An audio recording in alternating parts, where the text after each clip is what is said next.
There's a saying that when the people fear the government, there is tyranny. When the government fears the people, there is liberty. But what happens when the government is too busy grabbing tenders, killing students, and pulling out gray hairs to notice that people are fed up? Well, then you get a revolution disguised as a theater performance. And believe me, it's as chaotic and darkly hilarious as it sounds. Today, I'm diving into one of the most powerful political plays ever written in African literature. A story of corruption, betrayal, murder, resistance, and a coup that no one saw coming. And the wildest part? It all begins at a grave.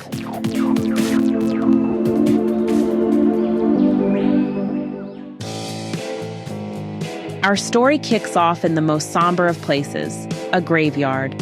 But this isn't your ordinary graveside mourning. The grave of a young man named Adika has been burnt, and there's a suspicious bowl of coins sitting on top. If that's not creepy enough, his parents, Nina and Doga, are on their way to perform a traditional shaving ceremony, a ritual to honor their dead son. Now, Adika wasn't your average student. He was a university activist, shot dead by a police officer during a protest. And the prime suspect in his murder? Chagaga, the brother of the local sub-chief. It's all very convenient for the government. Enter Jasper, Adika's brother. Ever since Adika's death, Jasper has been a little off. Think Hamlet, but with more rage and fewer soliloquies. He's just returned from the river, where he dumped Chagaga's body after catching him trying to burn Attica's grave, a desperate act to keep Attica's ghost from haunting him. Jasper even asks his parents if he should confess to the murder. They, thinking he's just raving mad, tell him to put on a clean shirt and go ahead. Moments later, two soldiers, Jere and Mulili, arrive to shut down the shaving ceremony. The government doesn't want any public mourning. After all, if people mourn, they might start asking dangerous questions. The soldiers drop a bombshell. Jasper confessed to killing Chagaga, and an angry mob nearly lynched him. He was only saved by the police and thrown into custody. A heated argument breaks out between Jerry and Mulili. Jerry, who's from the village, understands the cultural importance of the ritual and wants to allow it. Mulili, on the other hand, is too busy chasing government favors. Boss, the country's dictator, has promised him land in exchange for loyalty. The two men fight, and Jerry shoots at Mulili, and that's how Act 1 ends, with bullets flying, bodies buried, and the seeds of rebellion quietly taking root. Next, we move to a prison cell. Jerry is now a prisoner himself after that little shootout. His cellmate? Moses, a university lecturer arrested after Adika's funeral. Both men are political prisoners, casualties of a government that silences anyone with a conscience. We learn Moses' story. The government framed him by planting opium in his car, courtesy of a slimy fellow named Nicodemus. Moses was stripped of his freedom for daring to criticize the state. Disillusioned, he dropped his Christian name, Nicodemus, and now goes by Mosese Watanga, a symbolic rejection of colonial and corrupt influences. The government, in a move so absurd it's almost comical, plans to have the prisoners perform a play to entertain an incoming foreign head of state. Nothing says everything's fine like using political prisoners as actors. When Moses is offered tea by a guard who shares his tribe, the guard jokes, "One needs a tall relative to get anything in Kafira." Corruption and nepotism, it seems, are the unofficial policies of the land. Mosisi laments how independence was supposed to bring freedom and hope, but instead, Kafira's leaders have crushed those dreams under the heavy boots of dictatorship. We then move to Regina's tiny room. Regina, Mosisi's sister, is dating Jasper, who has been released from custody after his parents were murdered. He's now back in his red university gown, ready to fight the government. But Regina isn't so sure. She's practical, grounded, and terrified. Fighting the government is like fighting stones, she says. They have no feelings. Their ideological clash captures the central tension of the play idealism versus survival. Then enters Mr. Tumbo, Regina's landlord, and a high-ranking government official.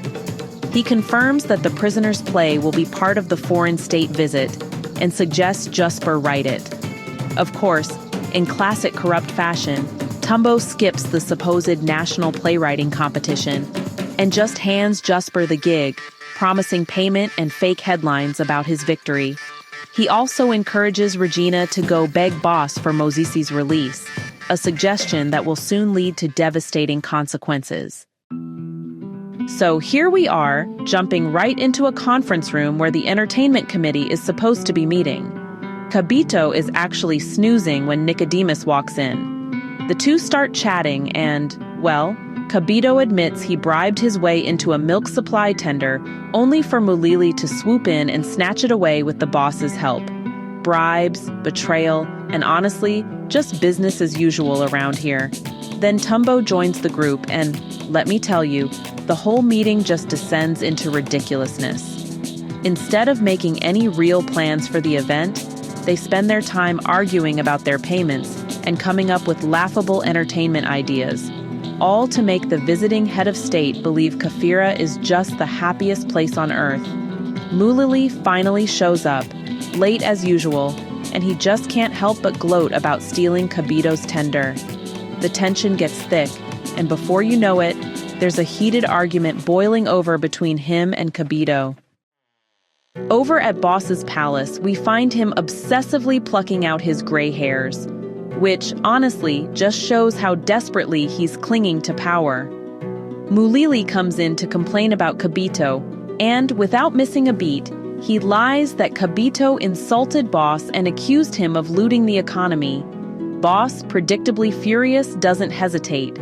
He tells Mulili to have Cabito killed and to make it look like an accident. And just like that, another critic is silenced. Back in the committee room, Jasper tells Tumbo he's quitting the play. Why, you might ask? Because Regina was almost raped by Boss when she went to plead for Mosisi's release. And, to make things worse, Boss locked up his own wife just for daring to complain about it. Tumbo, who's clearly terrified after Cabito's suspicious death, warns Jasper that backing out could be fatal. Mulili returns and, get this, lies that Cabito died in a hit-and-run accident. In a grotesque twist, he even says Boss wants to name a road after Cabito. Nothing quite says dictatorship like murdering someone and then naming infrastructure in their honor. So, the final scene takes place right there in Boss's palace, where the prisoners are busy rehearsing the play. Tumbo, well, he's just about coming apart at the seams. Boss's temper is, kinda legendary. Meanwhile, Jasper's been expelled from university for, collaborating with the government. Then Boss bursts in and, oh boy, he starts bragging, just laying it on thick. He mocks the students, saying their protests didn't change a thing, except getting Attica killed and Mosisi thrown in jail. He even admits, almost gleefully, to hiring more foreign workers just to spite everyone. But then, out of nowhere, things take a wild turn.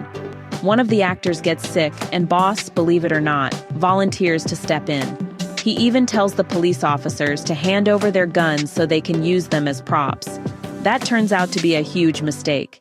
During the performance, Jerry and Moses grab those real guns and turn them on Boss and his cronies.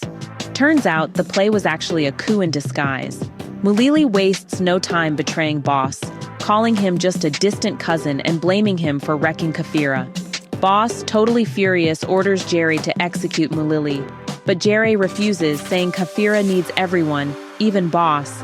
Jasper, though, he doesn't hesitate. He takes the gun and shoots Mulili dead. The play ends on this really haunting note, with the ghosts of Nina and Doga mourning their son, Adika. Justice, it seems, has finally arrived, but y'all, it comes at a terrible cost. And that, my friends, is the twisted, darkly humorous, politically charged story of Betrayal in the City by Francis Imbuga, a groundbreaking Kenyan play that has become one of the cornerstones of African post-colonial literature. What makes Betrayal in the City such a powerful piece of literature is how it blends tragedy, satire, and political critique into one explosive narrative. On the surface, it's a story about student protests and government corruption. But at its core, it's a searing indictment of post-independence African regimes, leaders who replaced colonial masters only to become oppressors themselves. The play explores power and corruption with biting irony. Boss and his cronies are caricatures of dictatorship, obsessed with wealth, terrified of criticism, and blind to the suffering around them. From fake playwriting competitions to rigged tenders and political assassinations, Imbuga captures the rot of a system that eats its own people. Resistance and betrayal are central themes. Jasper, Moses, and Jerry represent the defiant spirit of a population that refuses to stay silent, even when the cost is their freedom or their lives. Yet betrayal lurks everywhere, from Mulili's backstabbing to Tumbo's cowardice, showing how fear and greed corrode even the closest bonds. One of the most fascinating elements is how Imbuga uses theater itself as a weapon. The climactic coup, staged under the guise of a play, is a brilliant metaphor. When words fail and protests are crushed, art becomes a tool of revolution. And then there's the haunting symbolism, Adika's burnt grave, Nina and Doga's ghostly lament, Boss's obsession with his gray hairs, all pointing to a regime haunted by its crimes and terrified of change. Francis Imbuga, who lived from 1947 to 2012, was one of Kenya's most influential playwrights and a sharp critic of post-colonial African politics. A professor of literature, Imbuga dedicated his career to exploring the themes of power, corruption, justice, and resistance in a continent struggling to define its identity after colonialism. His works, including Betrayal in the City, Man of Kafira, and Aminata, are taught across African schools and universities, and they remain just as relevant today as when they were first written. Betrayal in the City reminds us that true independence isn't just about flags and national anthems. It's about justice, accountability, and the courage to confront power. As Imbuga's characters learn, tyranny might silence the people for a while, but eventually, the stage becomes a battlefield, and the oppressed become the authors of their own liberation. If you enjoyed this breakdown of Betrayal in the City, hit that like button, subscribe for more deep dives into classic African literature, and let me know in the comments, do you think art still has the power to overthrow tyranny today? Because in the world of Imbuga's Kafira, it's not the guns or the soldiers that change history, it's the story. Hey, thanks so much for hanging out with me today. If you're interested in diving deeper into this book, I've left some links down in the description. You can use it to grab yourself a copy and keep the adventure going. And if you're in the mood for more great reads, don't go just yet. Click on one of the videos popping up right now that I think you'll love. And don't forget to give this review a like, leave a comment, or even subscribe if you'd like to see more. Every bit of support helps us grow this little community of book lovers. See you in the next one.